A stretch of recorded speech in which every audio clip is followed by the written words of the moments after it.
Hola y bienvenidos a Pregúntate. Ahora estamos grabando el episodio especial de 8 de marzo con algunas invitadas muy especiales, 2 maestras y una exalumna Terranova. Son personas súper informadas a las que yo les tengo mucho cariño y aprecio y sé que van a hacer un excelente papel.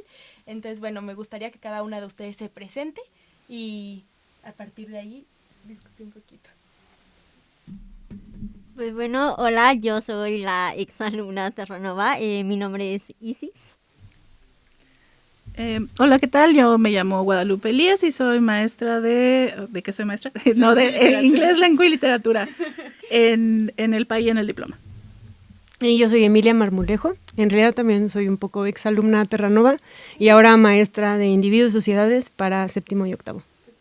Y bueno, yo se me olvidó presentarme, soy Marta Sofía Gámez y esta es la segunda vez que me invitan a este podcast. Entonces, bueno, vamos a empezar el tema es el Día Internacional de la Mujer.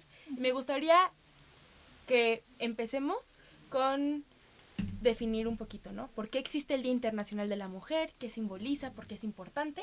Y de ahí tener claras nuestras perspectivas para las siguientes preguntas. ¿Ok? ¿A alguna le gustaría empezar? ¿No? Bueno, así como de forma muy escueta, el Día Internacional de la Mujer surge a partir de una conmemoración que se hace sobre movimientos laborales llevados a cabo por mujeres trabajadoras a finales del siglo XIX y principios del XX. Entonces tiene como su origen, digamos, la lucha que tuvieron mujeres trabajadoras por mejores condiciones pues, en sus trabajos, ¿no? Valga la redundancia. Sobre todo las que se dedicaban como a la costura y a los talleres, como a la maquila, ¿no? Lo que hoy sería la maquila. A la industria textil. A la industria textil. Y luego, con el paso del siglo XX, se fue como ampliando un poco el enfoque que se le daba para incluir una serie de cuestiones relativas a los problemas de las mujeres, ¿no? Cuestiones de violencia de género, equidad en el trabajo, salud reproductiva, bueno, un montón de cosas, ¿no? Derechos civiles y demás. Y ahí pues nos surge un poquito la pregunta, ¿no? Si es una lucha del siglo XIX, XX, ¿por qué lo seguimos viviendo ahorita, no? ¿Por qué es importante ahorita? ¿Por qué hoy en día, 2024, el 8 de marzo sigue siendo significativo? ¿Por qué tenemos que concientizar sobre este día? Pues a mí me parece que ha sido muy importante esta resignificación de la que hablaba Lupe, ¿no? O sea, aunque lo que luchaban las mujeres hace un par de siglos no es que haya perdido validez, ¿no? Siguen siendo cosas que el día de hoy mujeres de todo el mundo pues viven, ¿no? Falta de derechos, el hecho de que tengan pocos recursos para cuidar a sus familias, ¿no? Y atender como todos los cuidados que requieren sus familias y al mismo tiempo pues dedicarse a una vida profesional. Pero aparte, como dice Lupe, que se agregaron un montón de necesidades, ¿no? Y de luchas a esta misma lucha, pues hoy en México no podemos olvidar, ¿no? Nuestras cifras lamentables de feminicidios. Uh-huh. Entonces, aunque luchamos por derechos laborales, pues no solamente se trata de esos derechos, también estamos hablando del derecho pues a la vida, ¿no? Y a la vida digna. Claro. ¿Quieres complementar? Sí, justamente algo también que se me hace como un poquito relevante es sensibilizar, sobre todo ahorita nuestras nuevas generaciones, por el hecho de que se me hace como una parte muy curiosa el hecho de que lleguen y te feliciten, de que, oye, feliz día de la mujer. Y es como de, ¿cómo te explico que no tiene que ver nada más con que, sí, soy mujer, bonito mi día, bonita mi vida y así de simple? Es como poder sensibilizar justamente a nuestra sociedad ahorita mismo de decir, ¿sabes qué? O sea, sí, soy mujer y sí, qué bien que soy mujer y me enorgullezco de ser mujer porque he logrado 1000 cosas, pero también llevo una lucha atrás de cosas como los derechos humanos, como toda esta parte que ya mencionaron. Entonces, como que sí hacen un poquito de hincapié en esa parte de que no nada más es, felicítame, llévame flores, llévame algo, porque realmente no tiene nada que ver con eso. Sí, justo eso discutía con las otras alumnas, que es el cómo nuestra perspectiva cambia con el tiempo, ¿no? Y cómo cambia cuando vamos creciendo acerca de este día. Porque claro, un 8 de marzo, cuando tienes 6 años, que tu papá te lleve chocolates y flores, puedes llegar a ser bien visto. Creces un poquito y te das cuenta que salir a fiestas en la noche es peligroso. Creces un poquito y te das cuenta que ir agarrada de la mano con tu amiga en el centro, pues no es tan seguro como nos gustaría. Entonces, desde aquí quiero invitarlas a reflexionar sobre una frase que a mí se me hizo muy interesante, que es de Malala Yousafzai, que dice: no podemos avanzar todos si a la mitad se nos deja atrás. ¿Ustedes qué piensan de esta frase? ¿A qué lo relacionan? ¿Cómo podemos enfocar esta frase en hoy en día? Los conflictos que vivimos hoy en día. Pues para mí una de las cosas que han sido complejas, conciliar sobre el 8M, no de forma personal, pero pues obviamente también ideológica, es pues lo que se trata de ser como el sujeto de la mujer, ¿no? Que hasta cierto punto ha sido universalizado también por las mismas feministas. Y esta frase de Malala, a ver, ¿la puedes repetir, por favor? Sí, claro. No podemos avanzar todos si a la mitad se nos deja atrás. Sí, yo creo que una cosa que hay que matizar de esa frase es que quizá no es la mitad la que se está dejando atrás, sino mucho más que la mitad, ¿no? No es que nuestro mundo esté dividido entre hombres y mujeres. Las mujeres tenemos ciertas condiciones, pero también hay mujeres con condiciones distintas a las mías propias, ¿no? Claro. Y diferentes a las que tenía Malala, que pues viene de un contexto muy particular. Sin embargo, todas somos mujeres, bueno, las 4 aquí somos mujeres, y las que lucharon desde el comienzo son mujeres y vivimos en contextos totalmente diferentes, ¿no? Lo interesante es que todas seguimos teniendo esta lucha. Y esa es la importancia de este 8M. Bueno, a mí me gusta pensarlo de esa forma. Entonces, ¿alguien más quiere opinar sobre la frase? ¿Se lo conecta con algo? Bueno, sí, así como complementando un poco lo que nos dice Emilia, es que hay que tomar en cuenta que las mujeres no somos como un sujeto único y esencial. Esencial es la palabra, o sea, no hay que esencializar lo que significa ser una mujer, porque es muy diferente para muchas personas. Si tú recuerdas en clase el año pasado que veíamos cuestiones como de género en la literatura y en el cine, hablábamos un poco de cómo los roles de género o las expectativas que se ponen en las personas son diferentes dependiendo de sus contextos, ¿no?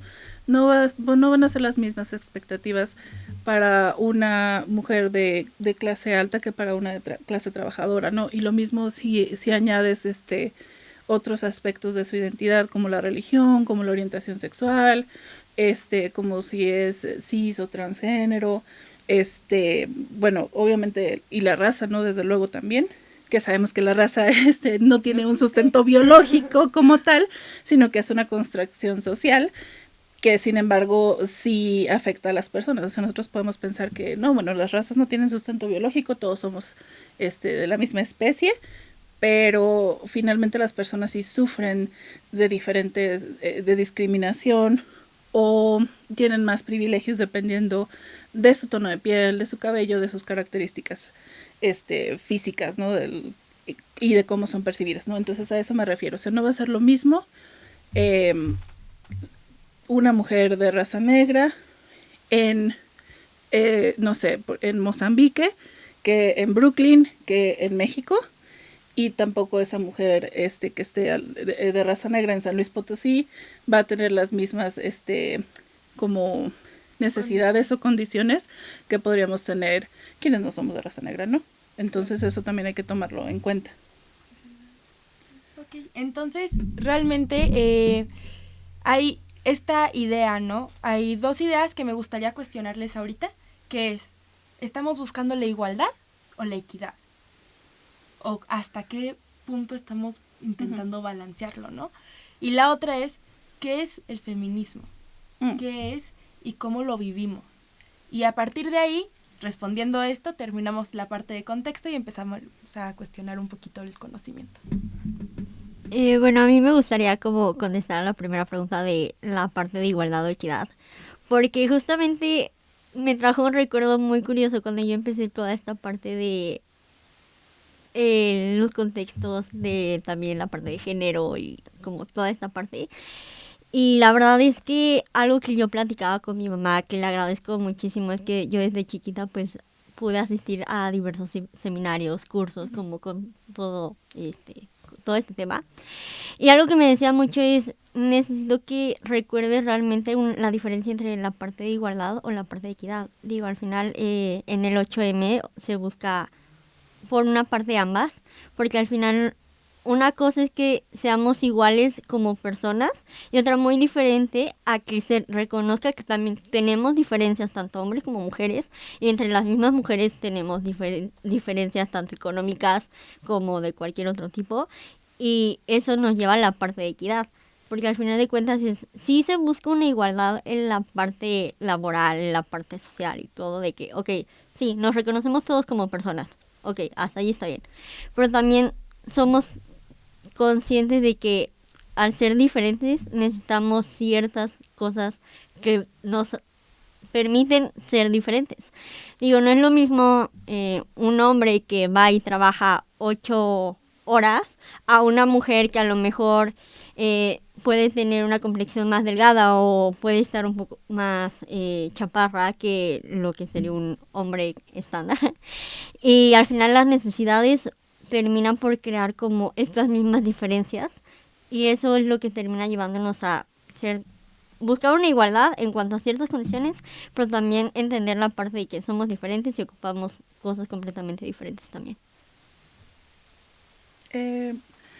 Bueno, sí, creo que esta pregunta se relaciona con lo que estaba diciendo hace un ratito, ¿no? O sea, que las condiciones de las personas son distintas y por lo tanto, si tú buscas equidad, es hasta hay como hay un cartón así como muy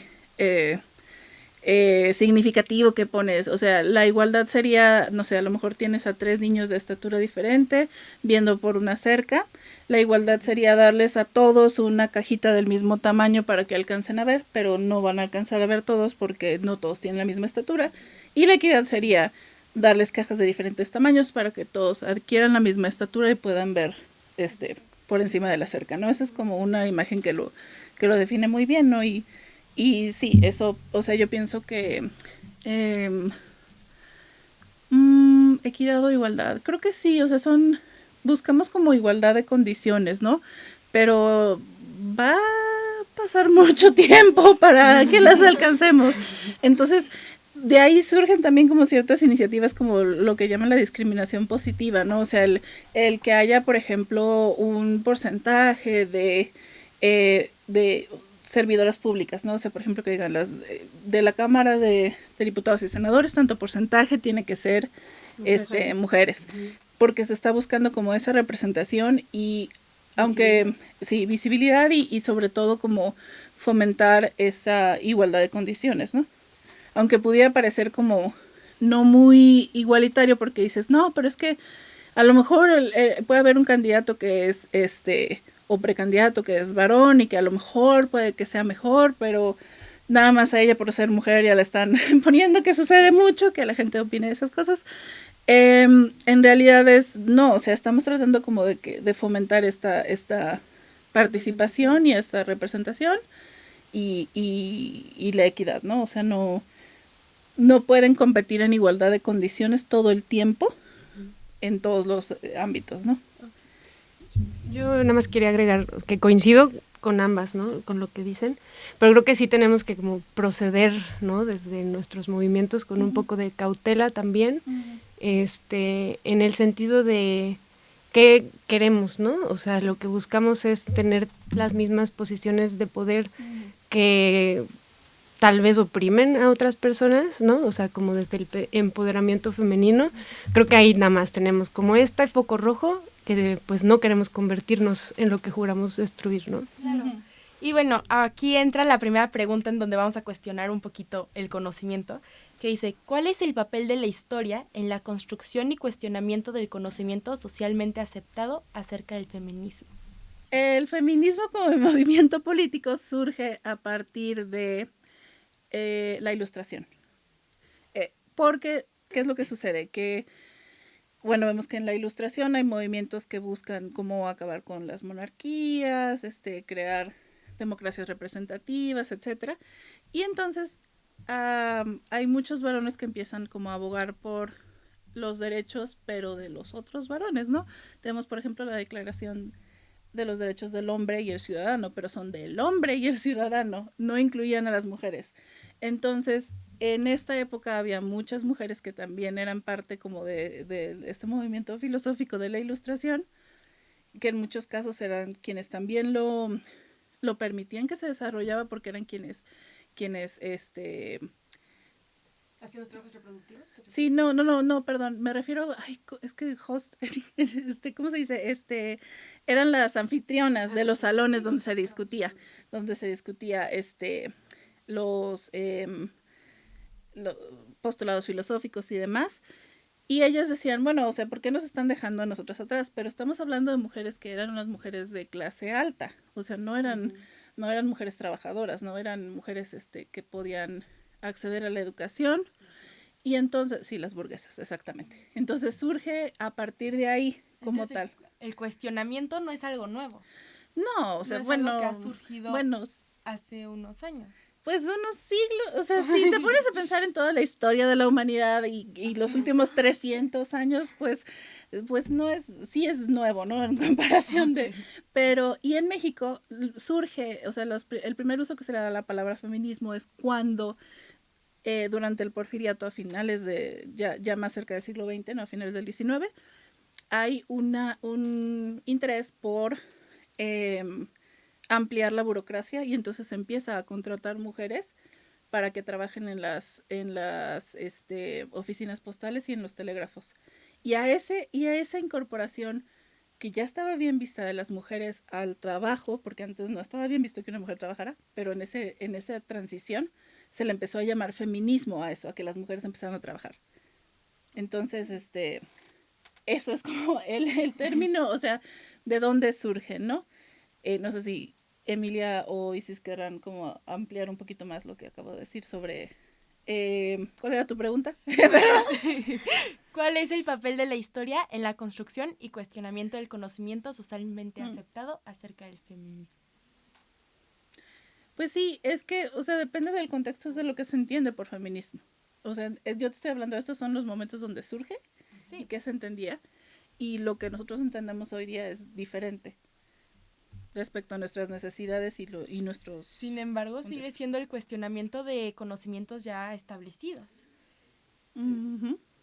Sí, porque la idea de que la mujer no participara Okay. era algo que estaba ahí, justo cuando tú dices claro. que era, pues que solo decía hombres y ciudadanos. Uh-huh. Entonces, aquí, sí. Bueno, pero, o sea, creo que es, no sé si quieres tú terminar tu idea, pero lo que me refiero sí, o sea, sí se refiere como como movimiento político o ideológico o social que está buscando como resarcir aquellos, no sé, como deudas que hay con las mujeres, ¿no? O sea, como mejorar la situación en general de las mujeres. Y eso puede ser diferente dependiendo del contexto en el que estemos hablando. Entonces, justo siguiendo el tema y la línea de pensamiento que estamos creando, quiero preguntarles cuáles son las implicaciones éticas y epistemologías, ahorita vamos a desmenuzar esa palabra, de la exclusión histórica de las mujeres y otras identidades de género en la producción y transmisión del conocimiento. La palabra para espectadores y aquí para entender epistemologías viene la palabra epistemología y es lo que se centra en entender cómo adquirimos información y cómo podemos asegurarnos de que ésta es válida. Entonces, aquí tengo la pregunta. ¿Cuáles son las implicaciones éticas y epistemológicas de la exclusión histórica de las mujeres y otras identidades de género en la producción y transmisión del conocimiento? ¿Qué opinan ustedes?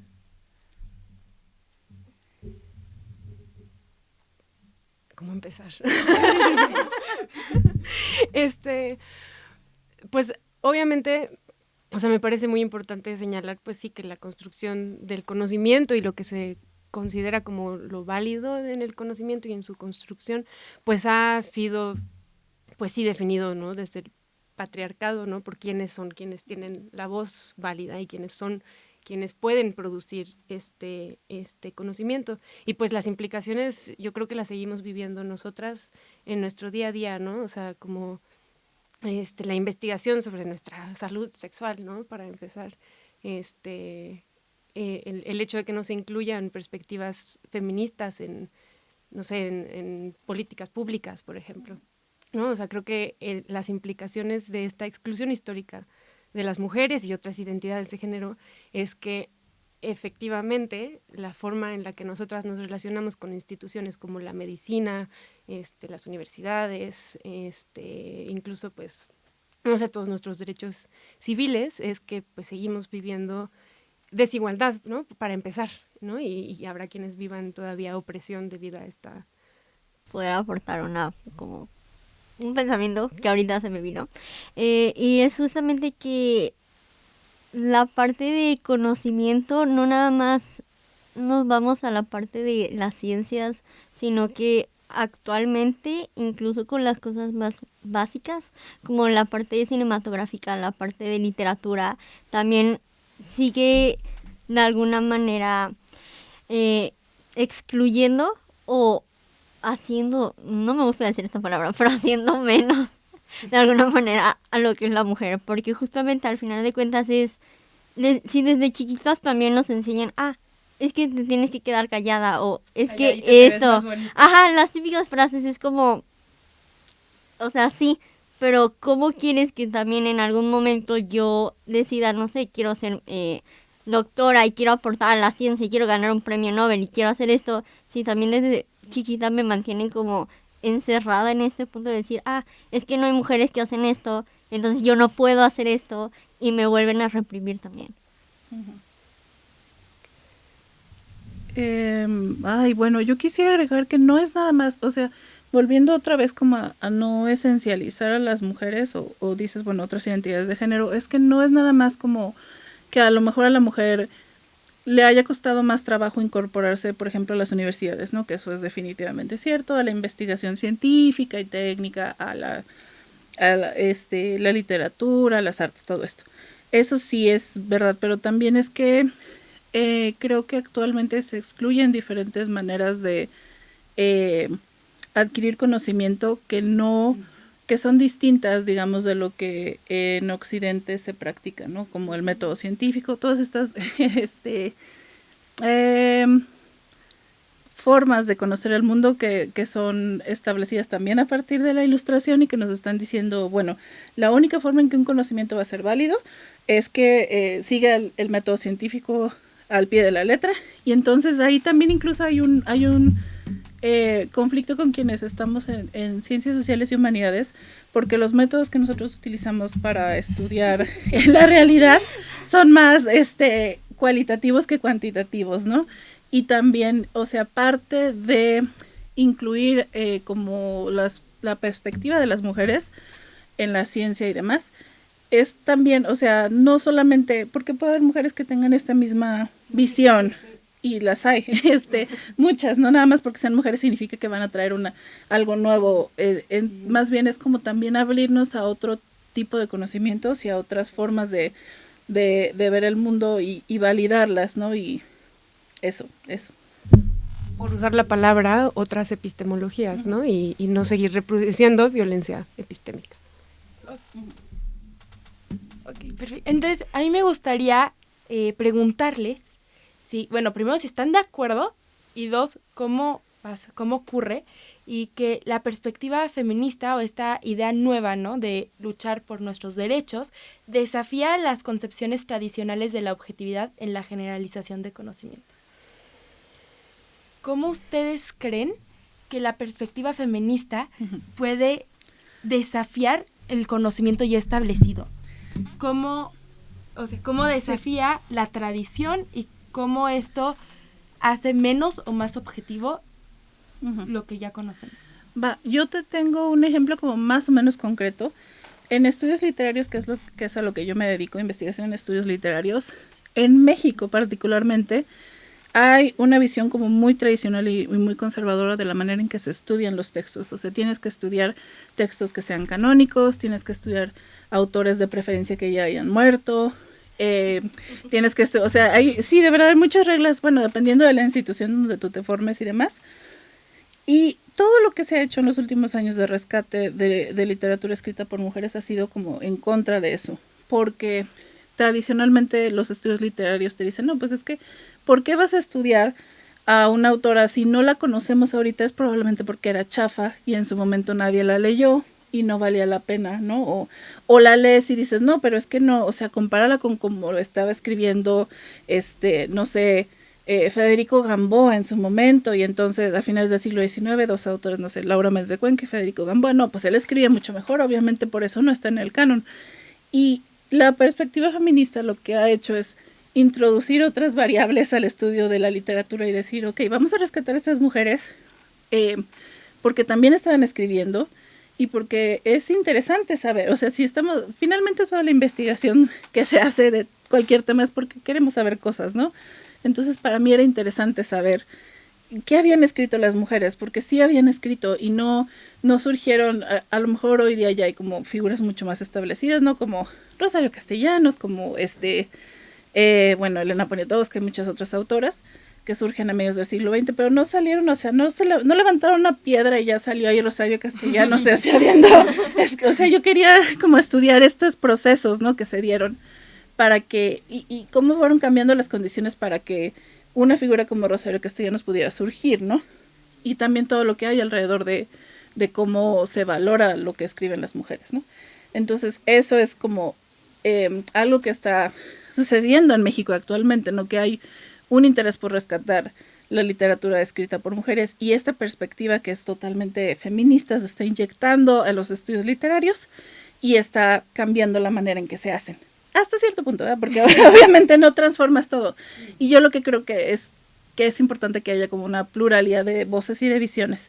Entonces yo, por ejemplo, en la Universidad Autónoma de San Luis Potosí, donde trabajo, sí meto como muchas cosas de estas, ¿no? Es crítica literaria feminista en mis clases. Y les digo a los chavos, bueno, o sea, no importa si no lo ves en todas tus clases, o sea, lo importante es que haya como visiones diferentes para que tú puedas estudiar la literatura desde diferentes perspectivas y a lo mejor habrá ciertas teorías literarias o de análisis que algunos o algunas profesoras prefieran. A mí me gusta esta, pero no es la única, ¿no? No. Claro. Entonces eso, ¿no? Como pluralidad, ¿no? Diversidad de voces, que creo que es lo que aporta. Y bueno, completando un poquito, bajándolo un poquito más a nosotros adolescentes. Sí. A mí se me hizo impactante. De mis novelas favoritas cuando estaba en primaria fue Harry Potter. Harry Potter está escrito por J.K. Rowling. J.K. Rowling es una mujer, pero no puso su nombre completo como autora cuando empezó a vender los libros porque era una mujer escribiendo ficción. Entonces, y porque las editoriales pues también veían este nombre, el nombre de la autora, y no la querían publicar por el hecho, pues no por el hecho de ser mujer, pero pues el texto ya era juzgado por quien venía, ¿no? Entonces, una de las novelas más famosas de la historia, de la que yo creo que ha sido parte de la niñez de muchas personas alrededor del mundo, fue escrito por una mujer que se tuvo que disfrazar, y no es una novela tan vieja, es actual. A mí se me hizo impactante. Nuestros salones en la escuela tienen nombres de personas importantes que se relacionan con la materia. Y el nombre de tu salón era Mary Shelley, la autora de Frankenstein, que también tiene una historia que se me hace súper relevante, ¿no? Porque ella presenta un género literario nuevo, sin embargo ella lo presenta como autor anónimo, bueno, no anónimo, pero con otro nombre. Porque Mary Shelley, bueno, sí. Tú continúa. Sí.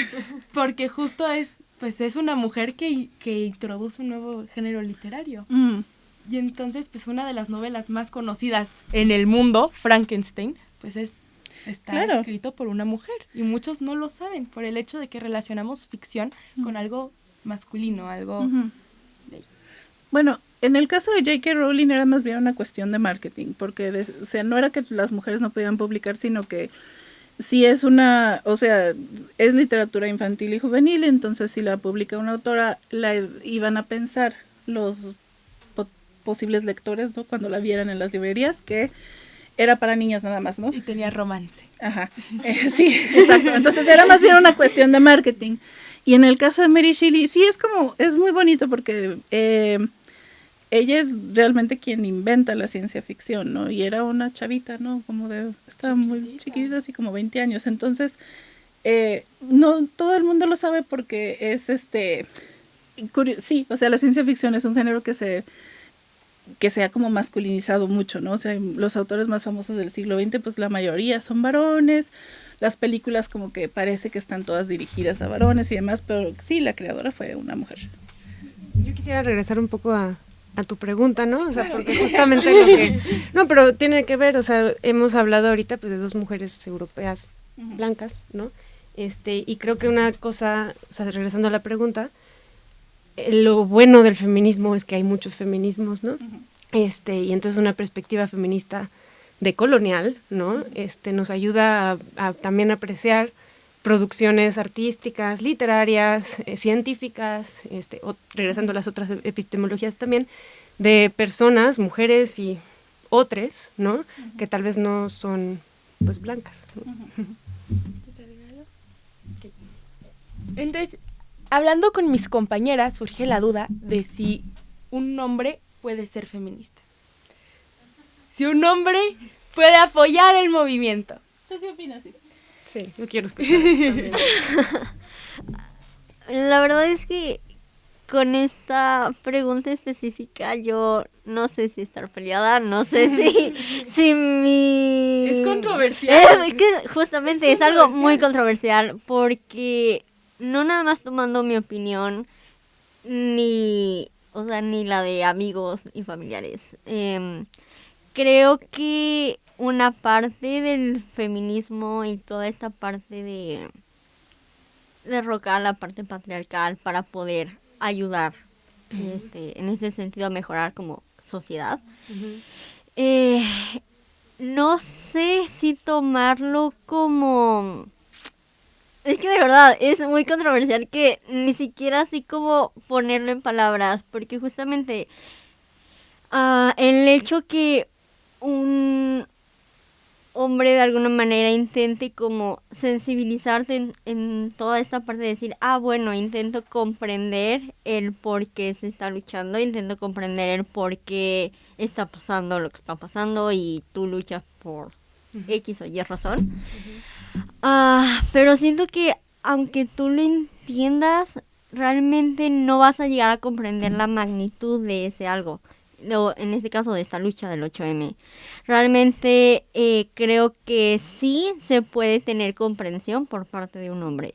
Sin embargo, no estoy 100% segura de si un hombre realmente puede llegar a ser feminista a un punto en el que pueda decir, soy hombre, me considero feminista. A lo mejor sí, yo me estoy equivocando, pero a mi manera de pensarlo y por lo que yo he visto entiendo el movimiento, entiendo que se hace, lo respeto, pero justamente porque lo respeto yo no voy a, digamos, meterme o voy a estar de que ahí para hacerte sentir incómoda, porque volvemos al mismo. Incluso en las mismas marchas feministas es sin hombres o si llevas a tu pareja, a tu hermano o algo, porque no es porque sean peligrosas, el manifestarse no es peligroso.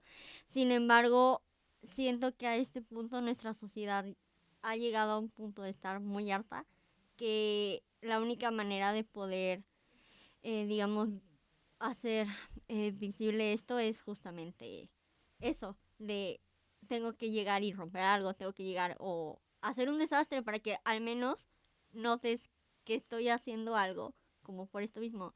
Y el hecho de que las mismas feministas digan, ¿sabes qué? Es que qué bien que tu pareja, que tu hermano, tu papá o X o Y entienda, pero porfa no lo lleves porque pues nunca va a terminar de comprender realmente por qué estoy luchando, porque al final sigue siendo un hombre.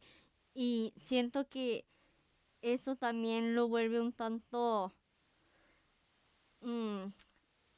controversial y divisorio, porque al final entiendo tu causa, pero tampoco no sé si me estás dejando ayudarte de alguna manera o no.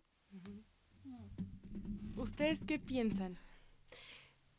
Bueno, yo he cambiado de opinión a lo largo de los últimos años, cuando tenía su edad y estaba, ¡ay, qué horror! Ya ni siquiera es como tanta diferencia, pero en estas estamos.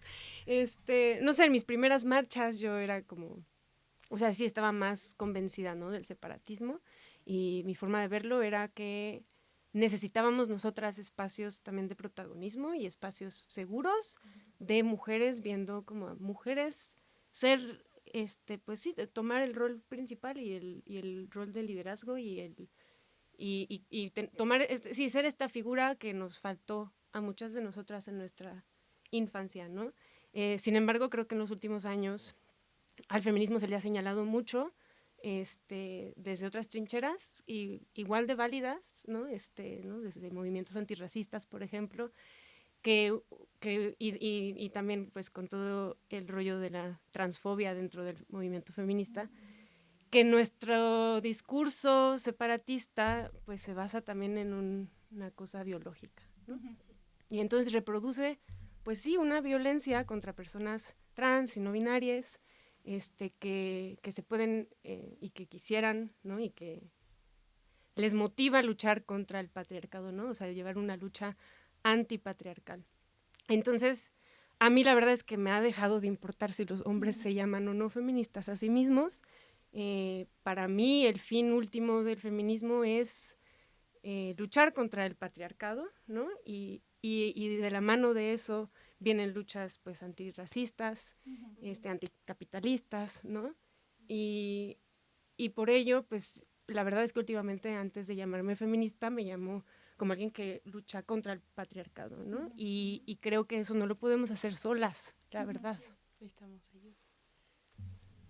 Sí, eso, yo también creo que es algo que ya, como que la pregunta se basa mucho como en cuestiones identitarias, ¿no? Que cuál es la identidad y hasta un poco esencialistas, entonces la verdad es que no,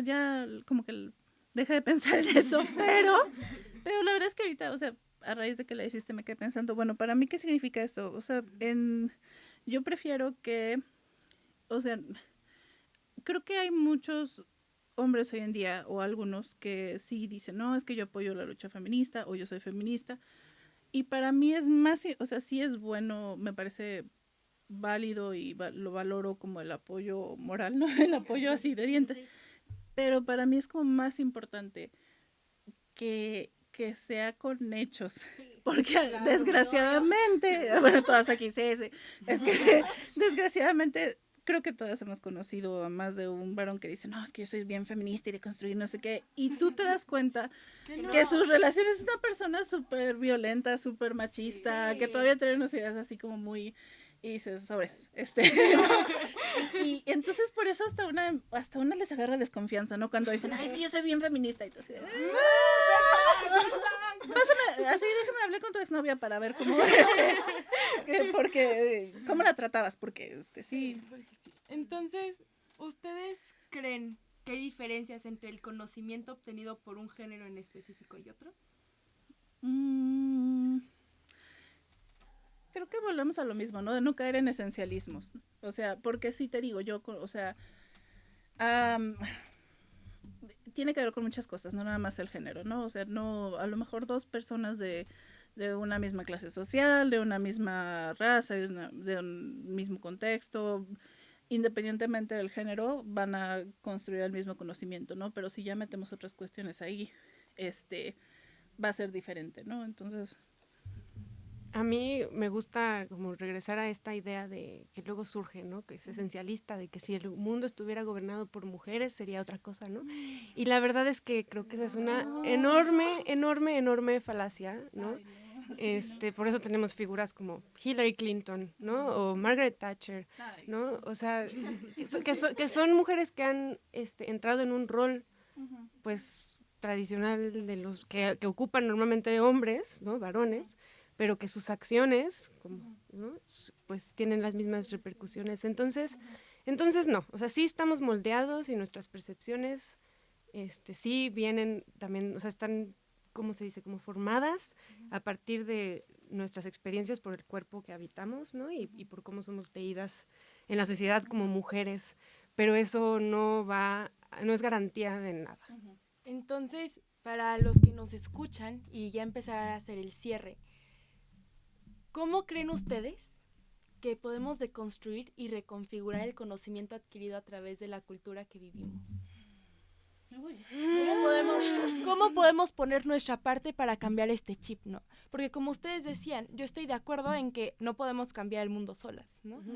Es de todos, porque todos vivimos en una sociedad y todos somos parte de esa construcción de ideas, ¿no? Entonces, ¿cómo creen que podemos deconstruir y reconfigurar estas ideas?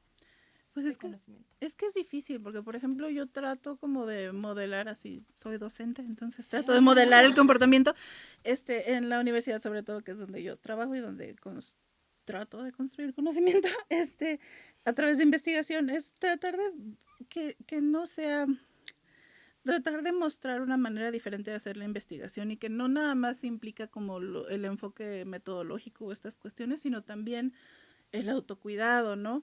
Que no, sí, ya publicaste un montón, pero estás bien enfermo, traes una hernia, tienes la presión alta, porque solamente trabajas, ¿no? Todas tus relaciones están descuidadas. Sí, exacto. Entonces, como tratar de modelar diferentes formas de hacer ciencia, ¿no? O de estudiar la literatura, que tienen que ver no nada más con con lo intelectual meramente, sino también con el comportamiento, ¿no? Que tenemos como investigadores y profesores. Pero eso es difícil porque vas contracorriente totalmente, o sea, totalmente vas contracorriente. Y es complicado. Entonces, o sea, creo que implicaría como o sea, no sé, yo lo hago así como desde mi mini trinchera y trato de como compartirlo a todos mis alumnos y alumnas y alumnes para que a lo mejor a lo largo de varias generaciones no pueda haber un cambio, pero no espero que sea como muy pronto ni no. Bueno, estamos de regreso después de este break muy necesitado porque estábamos pensando mucho y también por un vasito de agua. Espero ustedes lo estén disfrutando tanto como nosotros. Y ahora vamos a cuestionar otra parte, que son los roles de género, ¿no? Que pues es una violencia estructural, que podemos considerarlo de esa manera y que está en nuestra vida diaria sin que nosotros nos demos cuenta muchas veces. Entonces, en esta pregunta la hizo Jaime y es: ¿hasta qué punto el conocimiento de las labores de cuidado cotidianas que tradicionalmente son asignados al rol de la mujer contribuye al conocimiento? Pues creo que hasta ahora hemos estado hablando de conocimientos, aunque sí hicimos una mención, ¿no? Como de otras epistemologías, pero incluso dentro del feminismo solemos darle mucha más validez a producciones intelectuales académicas, ¿no? Y a veces pues se nos olvida, ¿no? que la producción del conocimiento no solamente sucede en las aulas, no solamente sucede en las universidades, producimos conocimiento pues en todos los espacios incluidos, pues espacios cotidianos, o como en el feminismo lo han llamado como los espacios domésticos, ¿no?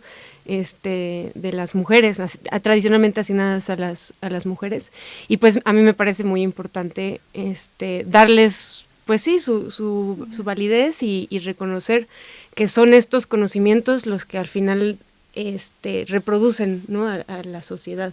Es decir, son esos conocimientos los que sostienen a las mujeres y a las infancias, a las niñas, hombres, mujeres, etcétera, y que permiten, ¿no? que podamos todos los días salir a trabajar, que ha sido una de las formas en las que las feministas hemos roto el techo de cristales, también porque otras mujeres se quedan a hacer, ¿no? como esas labores de cuidados, y pues nada, siguen siendo relegados esos conocimientos. No quiero acaparar.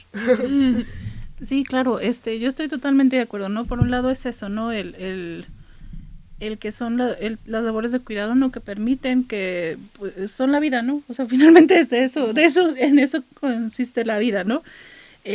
Sí, decía Santa Teresa que Dios anda entre los pucheros, o sea, ahí es la vida, o sea, ahí está realmente lo que nosotros somos animales, somos mamíferos, tenemos que dormir, tenemos que comer, tenemos que bañarnos, todo este tipo de si todos los cuidados y todo lo que está alrededor de esto que nos mantiene con vida es la vida misma, ¿no? O sea, entonces sí es como importante.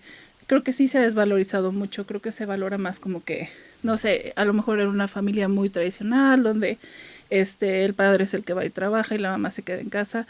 El trabajo de la madre pues no es remunerado y no se le considera un trabajo, ¿no? En muchas ocasiones, pero para empezar sí lo es porque es muy cansado.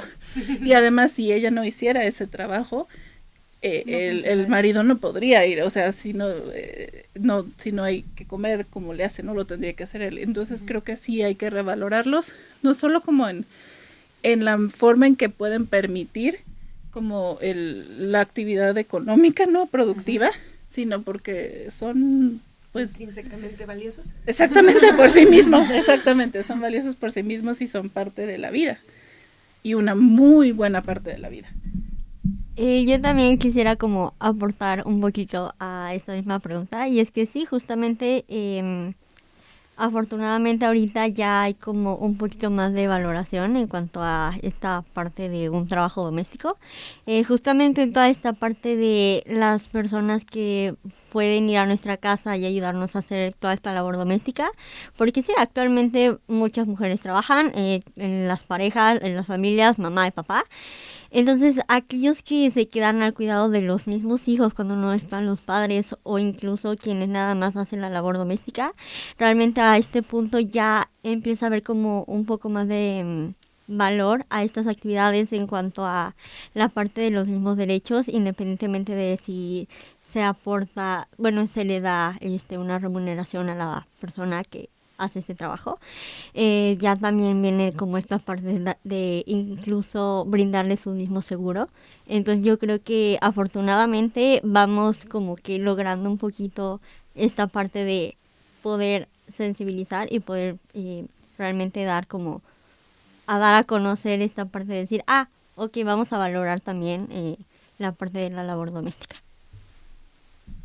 Sí, justo ahorita estamos hablando de que la educación y el adquirir conocimientos puede llegar a ser un privilegio, ¿no? Lo podemos llegar a considerar un privilegio. Entonces, ¿ustedes qué tan exclusivo es para cierto sector de personas adquirir el conocimiento sobre el 8 de marzo? ¿Qué tan exclusivo es tener la información necesaria para poder estar conscientes de lo que es el 8 de marzo? Es que creo que igual depende mucho de los contextos, ¿no? Porque sobre todo en las escuelas y en las universidades creo que hay mucha conciencia. O sea, las chavas ahora, o sea, en comparación con cuando yo estudié, nada que ver, ¿no? O sea, hay mucha como...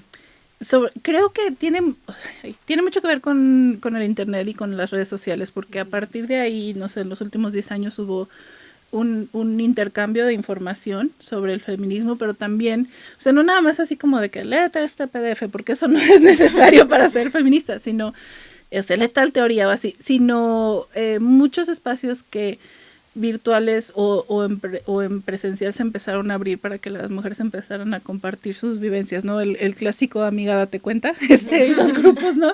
Donde, ay, es que me hicieron no sé qué, o eso mismo va creando conciencia. O sea, creo que es más bien a partir de la colectividad en el contexto en el que haya, ¿no? Porque podemos pensar a veces que a lo mejor ciertos grupos que no tienen acceso a la educación, ¿no? Ay, esas mujeres cómo van a saber de feminismo si no van a la escuela o no. No, o sea, el simple hecho de que ellas se junten y hablen de lo que les sucede, puede crear conciencia feminista en ellas. Entonces creo que es a partir de la colectividad y del diálogo. Y justo ahorita dijiste algo súper importante, que son las generaciones, ¿no? El tiempo. A mí me sorprende mucho cómo en muchas partes de esta idea yo soy la que termina educando a mi mamá, ¿no? O sea, mi mamá me dice, es que me sorprende la manera en la que piensas, así yo, pero te sorprende bien o mal, y me dice, es que yo no tenía la libertad de pensar así.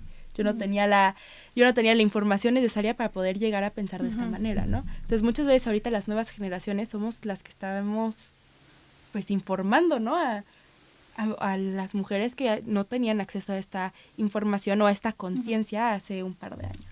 Claro, de hecho yo tengo una anécdota de eso, si quieren la pueden quitar. Pero yo tengo una anécdota, o sea, eso que estás hablando de las generaciones, yo tengo una anécdota hace unos, y que creo que es muy relevante hablando del 8M, porque hace unos años iba a hacer la marcha, o acababa de ser, no sé, y estábamos como en un bautizo, estaban mis tías, una prima y yo en una mesa platicando, y mis tías empezaron a decir, ay, sí, es que esas muchachas feministas que fueron y rayaron la puerta de la universidad, y ya mi prima y yo nos quedamos viendo así como dice, sí, yo así en estos momentos así de, entonces les dije, no, o sea, dije, no, mire, lo que pasa es que pues no es como día gratis que hayan ido a rayar la puerta de la universidad o a quemarla, o sea, son chavas que han sufrido agresiones fuertes dentro de la institución por parte de profesores y que no se ha hecho nada, o sea, ellas ya agotaron todos los recursos institucionales de denuncia una y otra vez y no se ha hecho nada, los agresores siguen ahí.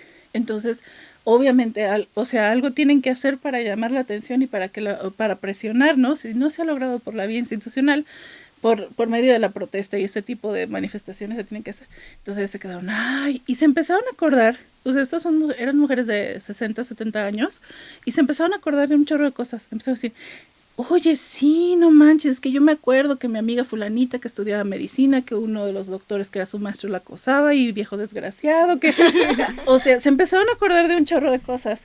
Y fue como muy interesante eso de que cambiaron su opinión, o por lo menos fueron capaces de verlo. Dijeron, es que esas cosas que les pasan a estas chicas también nos pasaron a nosotras. Solo que ellas son conscientes. Ajá, y tienen o sea, están apoyadas también por un movimiento y que les permite como llegar a este tipo de manifestaciones, ¿no? Si fuera una sola, pues a lo mejor no lo podría hacer. Creo que para mí una de las cosas que valoro más del feminismo, y cuando el feminismo llegó a mi vida, es justo esas momentos en los que te das cuenta y resignificas experiencias del pasado de tu vida, ¿no? Sí. Y como pensando justo en la construcción del conocimiento, o sea, que mucho viene, pues, como dice Lupe, puede venir de nuestras propias experiencias, y es a partir de nuestras experiencias en las que podemos, pues sí, generar nuevas ideas, ¿no? Y en este caso para el feminismo, creo que si no fuese por las anécdotas y las experiencias femeninas, pues no tendría sentido. Es que ahí yo tengo muy estudiado, bueno, no muy estudiado, pero hay un tema que a mí me interesa mucho, que son las violencias estructurales, porque estuve en una cosa que se llama Talento Mujeres, es un programa que está increíble, quien pueda verlo, de verdad vale mucho la pena, y es pues te juntas con un grupo de mujeres de todos lados de la República y tienes que sacar un proyecto, ¿no? Y mi grupo escogió justo las violencias estructurales, y hablábamos de esto, de cómo tenemos tantas cosas normalizadas que no nos damos cuenta que es violencia hasta que creamos conciencia, ¿no?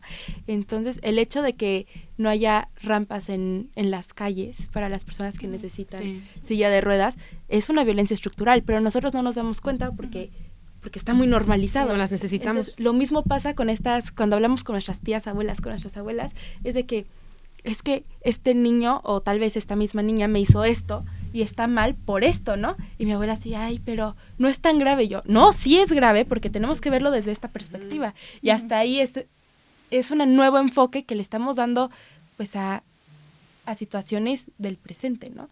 Y a mí se me hace súper interesante cómo eso pues termina educando a generaciones pasadas. Sí, claro. Pues sí, justamente yo quería como hacer justamente este tipo de menciones, de que realmente gracias a que las redes sociales han como revolucionado toda esta parte de darnos una accesibilidad como más fácil al conocimiento. Realmente creo que nuestras generaciones como más recientes son como capaces de poder decir, ¿sabes qué? Yo tengo el conocimiento, ¿qué voy a hacer yo con este conocimiento que estoy adquiriendo? O sea, al final creo que como personas nunca dejamos de conocer algo. Realmente nunca llegamos al punto de decir, soy perfecto en un tema y me lo sé al derecho y al revés, porque justamente el conocimiento termina cambiando. Ya sea por tecnologías, por X o Y razón, termina variando. Y la verdad es que se me hace muy interesante que ahora como generaciones más actuales realmente podamos compartir el conocimiento que tenemos ahorita con generaciones de nuestros mismos papás, abuelos, y decir, bueno, ¿y cómo puedo ayudar, no sé, a las próximas generaciones a crear algo que los apoye de alguna manera? Y realmente como concientizar justamente toda esta parte. Y bueno, yo nada más no agregar que me ha pasado lo mismo con mi mamá, pero creo que principalmente me ha pasado con mi papá, ¿no? O sea, como mi relación con él a partir del feminismo es absolutamente otra, y él también se ha transformado, ¿no? A partir de, pues sí, de las conversaciones que hemos tenido, de incidentes que han sucedido entre nosotros o en casa, las dinámicas, ¿no? Convivir en la pandemia, ¿no? Con él, o ahora que se jubiló, por ejemplo, ¿no? Que antes nunca estaba en el espacio de la cocina en algunos, o sea, él cocina mucho, pero la lavadora de trastes era como territorio más de mi mamá, ¿no? Y él ahora es ingeniero. Y entonces, bueno, él siempre ha sido ingeniero desde que antes de que yo naciera, pero lo que voy es que ahora acomodamos la lavadora según la forma más lógica. Eficiente. Porque él es el que sabe cómo, porque es ingeniero, ¿no? Pero lleva 20 y tantos años sin hacerlo, ¿no? Claro. Y entonces ha sido chistoso porque pues obviamente yo se lo señalo, ¿no? Y entonces de repente es como de, bueno, perdón. Sí, claro, yo creo que una de nuestras misiones, y no solo en este espacio, sino con cualquier tipo de conocimiento, una vez que tú crees en él y de verdad tienes los argumentos necesarios, pues es transmitirlo, ¿no? Y compartirlo. A mí me pasó igual, yo soy muy fan de Harry Styles, y cuando salió la portada de Vogue con el vestido, ¿no? Yo lo tenía impreso en mi cuarto y a mi papá le causaba conflicto. Y le causaba conflicto, pero era como discreto con sus comentarios, pero seguían siendo comentarios ofensivos y violentos, claro, ¿no? Y entonces yo hablé con él y le dije, papá, es que tú no entiendes la revolución que está marcando, tú no entiendes, o sea, lo que está pasando, ¿no? Y bueno, fueron que tal vez un año de peleas, y el año siguiente viene Harry Styles a México, y yo compro mis boletos, y para mí el cambio fue cuando mi papá se compró una bufanda de plumas conmigo, y se puso a cantar todas las canciones. Dije, pues yo logré transmitir mi conocimiento, ¿no? Y al transmitirlo, pues podemos modificar las perspectivas de ciertas personas. Arriba los papás que topan y cambian. Te quiero mucho, papá. Un saludo al papá de Marta. Saludo a mi papá. Bueno, y ya para cerrar un poquito el tema, me gustaría preguntarles en qué influye el día 8 de marzo al conocimiento. Pues yo creo que un espacio como este, ¿no? Para empezar, ¿no? Porque nos permite como hacer una pausa y reflexionar un poco en torno a los temas que hemos estado hablando, ¿no? Y por lo tanto crear, a lo mejor no sé si nuevo conocimiento, pero por lo menos el conocimiento se crea de manera colectiva. Ahí sí, constructivismo, gracias Marisol por el diplomado, no. Sí, o sea, yo siempre, bueno, no siempre, pero el conocimiento se crea de manera colectiva, y entonces poder hablar de esto de una manera como dirigida nos permite cambiarlo, o por lo menos reflexionar al respecto, ¿no? A partir de estos espacios, por un lado, ¿no? Yo creo que el discurso feminista ha cambiado, sí, de una forma muy impresionante en los últimos años. O sea, la conversación que hemos tenido hoy lo refleja, ¿no? O sea, las cuestiones sobre los roles de género y sobre la mujer como una figura esencial o no esencial, son cosas que cada 8M vuelven a salir, ¿no? Y no vuelven a salir solamente en conversación, sino también pues en los espacios públicos, que es donde sucede el 8M, ¿no? En las calles. En las calles donde salen las banderas y donde hay los encontronazos entre feministas que excluyen a las personas trans y las personas trans, ¿no? Espacios en donde nos encontramos con mujeres que les dan, tal vez, no sé, rosas a las mujeres policías, ¿no? Y como un acto así, simbólico, pues explota una conversación dentro del feminismo que nos hace cuestionarnos, por ejemplo, cuál es el rol de las policías en nuestra sociedad, ¿no? Y si un policía varón a una policía mujer verdaderamente hace una diferencia. Yo creo que cada 8M algo sucede que nos lleva a tener nuevas conversaciones, que cambian pues forma de pensar exacto. Entonces todos los 8M son diferentes y siempre hay algo que aprender. Sí, los 8M son únicos y detergentes. Yo también creo que sí, justamente el 8 de marzo no nada más debería quedarse en el día 8 de marzo. Es como, bueno, por ejemplo, en estos espacios, ahorita yo sé que todavía no pasa, pero está próximo a pasar. Realmente creo que permite que fluyan estas conversaciones de decir, ¿sabes qué? Fíjate que a mí me pasó esto, o no sé, tuve tal situación, es como entre nosotras mismas como mujeres, y no nada más como mujeres, sino como sociedad, nos ayudamos a decir, ¿sabes qué? Vamos a hacer esto, vamos a cambiar esto. Y realmente creo que el 8 de marzo nunca va a ser igual uno del otro por lo mismo, porque siempre encontramos una nueva manera de verlo, algo nuevo que destacar del día y decir, ¿sabes qué? Bueno, a lo mejor no pensaba que darle rosas a una mujer policía iba a ser como bueno en ese momento, y ahorita a lo mejor yo creo que no nada más es dejarlo en, o sea, sí, lucho por mis derechos, pero también veo lo bonito de decir, ¿sabes qué? Como mujeres nos ayudamos, como mujeres vamos a estar ahí. Entonces yo creo que realmente el día 8 de marzo debe de mantenerse como siempre constante y ser un tema relevante siempre y no nada más ese día. Bueno, muchísimas gracias por aceptar nuestra invitación. Muchas gracias por invitarme a Mir, Bruno, de equipo de Pregúntate. Creo que no hay otra cosa que decir, que pues los invitamos a reflexionar, a cuestionar sus pensamientos, a cuestionar el origen de sus acciones, y que de verdad es un momento en el que nos gustaría crear conciencia, y para eso pues hay que informarnos, hay que cuestionar, ¿no? Entonces los invitamos a reflexionar y que este 8 de marzo vean todo desde una perspectiva diferente, que lo vean desde una perspectiva que es ¿para qué dirían ustedes?